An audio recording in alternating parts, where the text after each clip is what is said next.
Hello friends, welcome back to Friends Trading Floor. இந்த video நம்ம trading technical master full கோர்ஸில் இந்த video 27வது episode. Bearish trend அப்படின்றது என்ன, அதை நம்ம எப்படி கண்டுபிடிக்கிறது, அதை நம்ம எப்படி யூஸ் பண்ணலாம் அப்படின்றது கம்ப்ளீட்டாக இந்த வீடியோவில் பார்க்க போகிறோம்.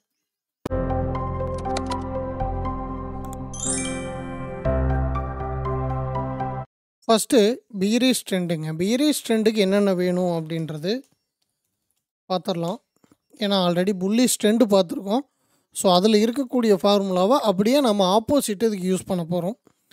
ஸோ நமக்கு ஃபஸ்ட்டு ஒரு சப்போர்ட் வேணும், அதாவது ஒரு சப்போர்ட் லெவல் வேணும் அண்டு ஒரு ரெசிஸ்டன்ஸ் லெவல் வேணும். இதோட கண்டினியூஷன் என்னவாக இருக்கும்? ஆர்டர் ஃப்ளோவாக இருக்கும். இந்த ஆர்டர் ஃப்ளோவோட லோவில் என்ன இருக்கும்? ஸ்விங் லோ இருக்கும். ஹையில் என்ன இருக்கும்? ஸ்விங் ஹை இருக்கும்.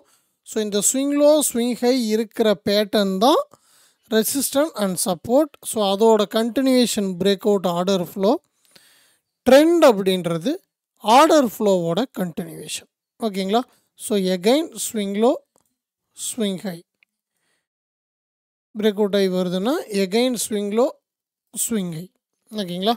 ஸோ இந்த ஃபார்மெட் வேணும். இதில் இன்னொரு விஷயம் என்ன அப்படின்னா, பியரிஷ் ட்ரெண்ட் எங்கேருந்து ஸ்டார்ட் ஆகும்? ஸோ அது ஒரு கேள்வி இருக்குது. இது வந்து மாடல்னால் ஒரு சப்போர்ட் ரெசிஸ்டன்ஸ், அதோட கண்டினியூஷன் ஆர்டர் ஃப்ளோ, ஆர்டர் ஃப்ளோவோட கண்டினியூஷன் ட்ரெண்டு. Right, super. இந்த லோவில் என்ன இருக்கும்? ஸ்விங் லோ இருக்கும். ஹையில் என்ன இருக்கும்? ஸ்விங் ஹை இருக்கும். ரைட், இது எங்கேருந்து ஸ்டார்ட் ஆகும்? நான் இந்த பியரிஷ் ட்ரெண்டை எங்கேருந்து மார்க் பண்ணி ஸ்டார்ட் பண்ணலாம் அப்படின்னு சொல்லி கேட்டிங்கன்னா, ஒரு புல்லிஷ் ட்ரெண்டோட பை கண்டினியூவேஷன் ஆகும் இல்லைங்களா, அந்த ஜோனோட ஃபெயிலியரில் இருந்து எடுக்கணும். அதாவது ஆல்ரெடி நமக்கு இப்போ போயிட்டுருக்கிற மாதிரி லாஸ்ட் வீடியோவில் பார்த்த மாதிரி புல்லிஷ் ட்ரெண்ட் இருக்கும். அந்த புல்லிஷ் ட்ரெண்டுக்கு இப்போ இது வந்து பிரேக் அவுட் அப்படின்னு வச்சிங்கன்னா இது ரீட்ரேஸ்மெண்ட்டு தானே. அதாவது சிம்பிளாக உங்களுக்கு சொல்லணுன்னா, இப்படி ஒரு புல்லிஷ் ட்ரெண்ட் இருக்குது, ஓகேவா? இப்படி ஒரு பியரிஷ் ட்ரெண்ட் இருக்குது. இதில் நம்ம இங்கே என்ன பண்ணுவோம்? இங்கே கண்டினியூஷன் போட்டுகிட்டே போவோம். இந்த கண்டினியூஷன் பிரேக் அவுட்டுக்கு லாஸ்ட் பாயிண்ட் ஆஃப் சப்போர்ட் இது இந்த ஏரியா. அப்போ இந்த ஏரியாவுக்கு வர்ற இந்த மூமெண்ட் என்னது? Retracement moment. நமக்கு இந்த பக்கம் ரைட்டில் இப்படி தான் போக போகுதுன்றதை பற்றி நமக்கு கவலையே இல்லை. நமக்கு இது ரீட்ரேஸ்மெண்ட் பேஸ்ட் ஆன் இந்த டைம் ஃப்ரேமை வச்சு. ஓகேங்களா? அப்போது இந்த ரீட்ரேஸ்மெண்ட் வந்து இந்த பை ஃபெயில் ஆகும்போது அடுத்த கண்டினியூஷன் வந்தால் அது என்னவாக இருக்கும்? செல் ரிவர்சலாக இருக்கும். ஸோ அப்போது நீங்கள் பியரிஷ் ட்ரெண்டை மார்க் பண்ணுறீங்க அப்படின்னா, ஒரு புல்லிஷ் ட்ரெண்டோட ஃபெயிலியர் ஜோன் எதுவோ அங்கே இருந்து பியரிஷ் ட்ரெண்ட் மார்க் பண்ண ஸ்டார்ட் பண்ணும்போது தெளிவாக நீங்கள் பியரிஷ் ட்ரெண்டு ஐடென்டிஃபை பண்ணிக்கலாம். ஸோ இதுதான் ஃபார்முலா. சிம்பிளாக நீங்கள் நோட் பண்ணி வச்சு சார்ட்டில் ப்ராக்டிஸ் பண்ணும்போது நல்லபடியாக அந்த விஷயங்கள் எல்லாத்தையுமே நீங்கள் தெளிவாக புரிஞ்சுக்கலாம். ஸோ இதில் உங்களுக்கு என்ன இருக்கணும் அப்படின்னு சொல்லி பார்த்தீங்கன்னா, ஒரு ப்ராப்பரான ஸ்விங் லோ ஸ்விங் ஹை எங்கே இருக்குதோ அந்த ரேஞ்சை மட்டும் உங்களுக்கான ட்ரேடிங் ரேஞ்சாக எடுங்க.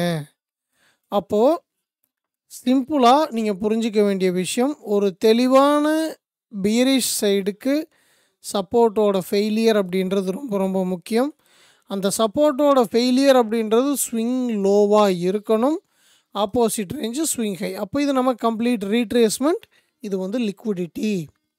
ஓகேங்களா? ரைட், அப்போ நம்ம என்ன பண்ணலாம்? அந்த கண்டினியூவேஷனில் கிடைக்கக்கூடிய ஒவ்வொரு ஏரியாவையும் மார்க் பண்ணி யூஸ் பண்ணணும். இது நமக்கு ஃபஸ்ட் ஆர்டர் ஃப்ளோ. ஓகேங்களா? இந்த பியரிஷ் ஃப்ளோ, இந்த கண்டினியூவேஷன் வந்தால் தான் ட்ரெண்டு. நான் அதுக்கு தான் ஃபஸ்ட் இந்த இடத்துல சொன்னேன். என்ன சொன்னேன்? இந்த புல்லிஷ் ட்ரெண்டோட ஃபெயிலியர் மேபி ஒரு லிக்விடிட்டி கிராபாக இருக்கலாம். நாம் இங்கே பேசின மாதிரி இந்த லிக்விடிட்டி கலெக்ட் ஆகி மேலே போக முடியாமல் அடுத்த பிரேக் அவுட் வருது இல்லையா, அது வந்து உங்களுக்கு ஒரு கண்டினியூவேஷன் தர்றதுக்கான பாசிபிள் இருக்குது. இந்த விஷயம் எங்கே நடக்கும்னா, தெளிவாக உங்களுக்கு இந்த ஜோன் ஒரு ஹையர் டைம் ஃப்ரேம் ரெசிஸ்டன்ஸ் ஏரியாவாக இருந்தால், அல்லது சப்ளை அல்லது செல்லுக்கான sell zone area of interest, நீங்கள் எது வேணாலும் மார்க் பண்ணுங்கள். அந்த மாதிரி ஹை ப்ராபபிலிட்டி செல் செட்டப்பாக இருந்துச்சுன்னா ட்ரேடிங்கில் இந்த ஹையர் டைம் ஃப்ரேம் ஏரியாவுக்கு ரெஸ்பான்ஸ் பண்ணி ப்ரைஸ் திரும்பும்போது ப்ராப்பராக உங்களுக்கு இந்த செல் சைடுக்கான ரிவர்சல் அப்படின்ற ஒரு விஷயம் கண்டிப்பாக கிடைக்கும். இதை நீங்கள் டெக்னிக்கல் அனாலிசிஸில் யூஸ் பண்ணி ப்ராப்பராக ப்ராக்டிஸ் பண்ணும்போது நல்லபடியாக ட்ரெண்ட் அனாலிசிஸ் பண்ணிக்கலாம். ஓகேங்களா? அப்போது நம்ம இப்போ இந்த இடத்துல ட்ரா பண்ணிக்கிறது என்னது, கண்டினியூஷன் மட்டும்தான். ஏன்னா அதுக்கான ரிவர்சல் எப்படி இருக்கணும் அப்படின்றது நீங்கள் தெரிஞ்சுக்கணும். அதைத்தான் முன்னாடி சொல்லியிருக்கேன். ஸோ ஒன்ஸ் இந்த வீடியோ உங்களுக்கு செல் ட்ரெண்டை பற்றி ஒரு கிளாரிஃபிகேஷன் கொடுத்துருக்கோன்னு நினைக்கிறேன். நம்ம சார்ட்டில் பார்த்துருவோம். சார்ட்டில் இப்போது இங்கே போயிட்டே இருக்குது. நம்ம ஃபஸ்ட்டு நம்ம ரிவர்சலில் இருந்தே எடுத்துருவோமே. ஓகேங்களா? ஸோ ஆல்ரெடி சொல்லியிருக்கேன் இன்சைட் கேண்டில்ஸ் எடுக்க வேண்டாம் அப்படின்னு. பட் இதை ஒரு லோவாக கன்சிடர் பண்ணிப்போம். இப்போதைக்கு நிஃப்டியில் இருக்கிறதுக்கு இதை ஒரு லோவாக கன்சிடர் பண்ணிப்போம். ஃபார் எக்ஸாம்பிளுக்கு நான் சொல்கிறேன். ஓகேங்களா? ரைட்ஸ். இப்போ இங்கேருந்து போகுது, இது ஒரு ஸ்விங் ஹை பேட்டர்ன், அப்படியே வருது. ஸ்விங் லோ பேட்டர்ன், மேலே போகுது. ஸ்விங் ஹை பேட்டர்ன், நேராக வருது. Swing low, swing high, swing low, swing high, cell. ஓகேவா? அப்போது இந்த ரேஞ்சு உடஞ்சதுக்கப்புறம் இந்த கண்டினியூவேஷனில் நீங்கள் செல் அடிக்கலாம்.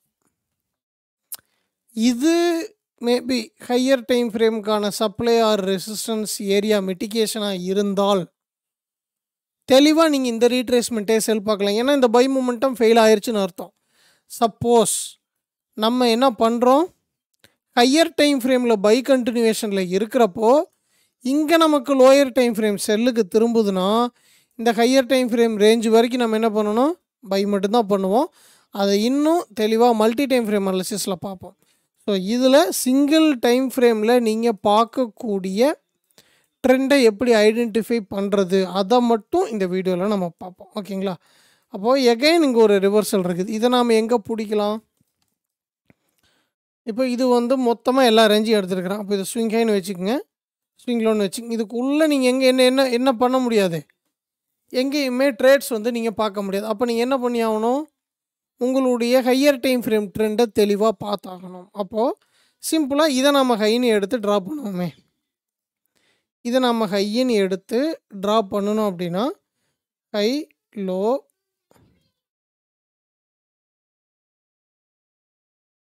ஓகேவா? இதோட ஹை பாயிண்ட் என்ன, 60-65. Right, super. அப்போது என்ன பண்ணலாம், இப்படி போட்டுக்கலாம். ஸ்விங் ஹை, சாரி,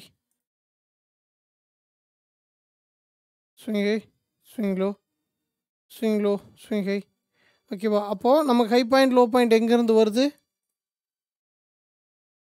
இதை ஹைன்னு எடுத்திங்கன்னா இது ஒரு லோ, இது ஒரு ஹை, இது ஒரு லோ, இது ஒரு ஹை, அப்படியே வருது நமக்கு. ரைட், அடுத்த பிரேக் அவுட் வந்துட்டான். நம்ம இதுக்கு முன்னாடி என்ன பண்ணணும், இது நான் உங்களுக்கு எக்ஸாம்பிளுக்கு கண்டினியூஷனுக்கு சொல்கிறேன். பட் ஆனால் இந்த பை கண்டினியூவேஷனோட ஃபெயிலியர் ஒன்று நடக்கணும். இந்த பை ரீட்ரேஸ்மெண்ட் ரெஸ்பான்ஸ் எடுத்து கீழே உடைக்கணும்.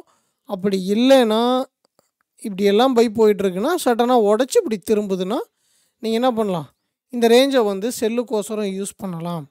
ஸோ இது 2 இடத்துல நடக்கும். இந்த செல் அப்படின்றது 2 இடத்துல நடக்கும். என்னன்னு சொல்லி பார்த்தீங்கன்னா, ஒரு பை கண்டினியூவேஷன் போயிட்டே இருக்கிற இடத்துல லோயர் டைம் ஃப்ரேம் கரெக்ஷனுக்கு செல்லுக்கு திரும்பும். அப்போ அதை ரீட்ரேஸ்மெண்ட்டுன்னு நினச்சி நீங்கள் ட்ரேட் போடணும். அடுத்த விஷயம், செல் கண்டினியூவேஷனில் பை ரீட்ரேஸ்மெண்ட்டாக போய் அந்த ட்ரெண்டோட டைரக்ஷனுக்கு ப்ரைஸ் கீழே பிரேக் அவுட் ஆகும்.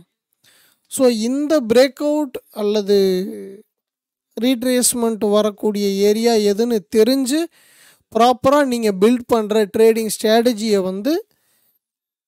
உங்களுக்கு நல்ல ப்ராஃபிட் சம்பாரித்து கொடுக்கும். அப்போது சிம்பிளாக புரிஞ்சிக்க வேண்டிய விஷயம், நம்ம பார்க்கக்கூடிய இந்த ட்ரெண்ட் அப்படின்ற விஷயத்த நம்ம ட்ரேடு போடுற டைம் ஃப்ரேமில் பார்க்காம ஹையர் டைம் ஃப்ரேமில் பார்த்தா நல்லபடியாக கற்றுக்கலாம். ஓகேங்களா? ஸோ இது இன்னும் கம்ப்ளீட்டாக எல்லா சார்ட்லேயும் காட்டணும் எனக்குன்னு ஆசை தான். ஆல்ரெடி நான் இந்த மாதிரி வீடியோஸ் போட்டிருக்கேன். ஸோ நீங்கள் வேணும்னா ரெஃபரன்ஸுக்கு அந்த வீடியோஸ் வச்சுக்கலாம். ஒன்ஸ் எகைன் நம்ம ட்ராப் பண்ணுவோம், இதை ஹைன்னு வச்சுக்கலாம். இதுக்கு முன்னாடி இருக்கிறத பற்றி நம்ம கவலை இல்லை. இதை ஹைன்னு வச்சுப்போம். இது வந்து கம்ப்ளீட் இன்சைட் கேண்டில்ஸ் வேண்டாம். ஓகேங்களா? இங்கேயும் ட்ரெண்ட் இல்லை, இங்கே ஒரு ட்ரெண்ட் இருக்குது. இது லோ, இது ஹை, இது லோ. அப்போ இது உடையணும். அல்லது நமக்கு இங்கே வைக்கக்கூடிய பை வந்து, அதாவது இங்கே வைக்கக்கூடிய செல் அப்படின்றது ஃபெயிலாகி பையாக திரும்பிச்சுன்னா நம்ம என்ன பண்ணலாம், இந்த ரேஞ்சை வந்து பையுக்கோசரம் யூஸ் பண்ணி அகைன் இந்த ரேஞ்சில் ரெஸ்பான்ஸ் கிடைக்கும் போது ட்ரேட்ஸ் போட்டுக்கலாம். இது வந்து நான் சிங்கிள் டைம் ஃப்ரேமில் சொல்கிறேன். ஸோ மல்டி டைம் ஃப்ரேம் நம்ம என்ன பண்ணலாம் அப்படின்னா, அந்த மல்டி டைம் ஃப்ரேம் அனாலிசிஸ் பற்றி படிக்க போகும்போது அந்த விஷயத்தை தெளிவாக பார்க்கலாம். ஸோ இதை நீங்கள் ப்ராக்டிஸ் பண்ணிவிட்டு உங்களுக்கு இருக்கக்கூடிய டவுட்ஸ் அந்த மாதிரி விஷயங்கள் எதுவாக இருந்தாலும் கமெண்ட் பாக்ஸில் போடுங்க. இல்லைன்னா நம்மளுடைய டிஸ்கார்ட் கம்யூனிட்டி, டெலிகிராம் கம்யூனிட்டி எது உங்களுக்கு யூஸ்ஃபுல்லாக இருக்குமோ, எது உங்களால் கரெக்டாக யூஸ் பண்ண முடியுமோ அதில் நீங்கள் ஜாயின் பண்ணி உங்களுடைய டவுட்ஸ், இன்ட்ராக்ஷன்ஸ், உங்களுடைய கமெண்ட்ஸ் எதுவாக இருந்தாலும் சரி சொல்லலாம். தெளிவாக இந்த விஷயங்களை ப்ராக்டிஸ் பண்ணுங்கள். இந்த மாதிரி உங்களுக்குன்னு இப்போ நான் சொல்கிறது தான் மார்க்கெட்டை மூவ் பண்ணக்கூடிய தத்துவம்னு நான் சொல்லலை. பட் இந்த மாதிரி உங்களுக்குன்னு ஒரு விஷயத்தை நீங்கள் ரெடி பண்ணி நல்லபடியாக ட்ரேடிங் பிளான் பண்ணும்போது ஒரு நல்ல ட்ரேடராக வரலாம். வாழ்த்துக்கள். அண்டு அடுத்த வீடியோ ரேஞ்ச் பவுண்ட் மார்க்கெட், அதாவது episode number 28, range bound market எப்படி தெரிஞ்சுக்கிறது. இது ரேஞ்ச் பவுண்ட்னு சொல்லலாம், கன்சால்டேஷன்னு சொல்லலாம். ஸோ இதை எப்படி தெரிஞ்சுக்கிறது, அதை நம்ம எப்படி யூஸ் பண்ணணும் அப்படின்றது அடுத்த வீடியோவில் பார்க்கலாம்.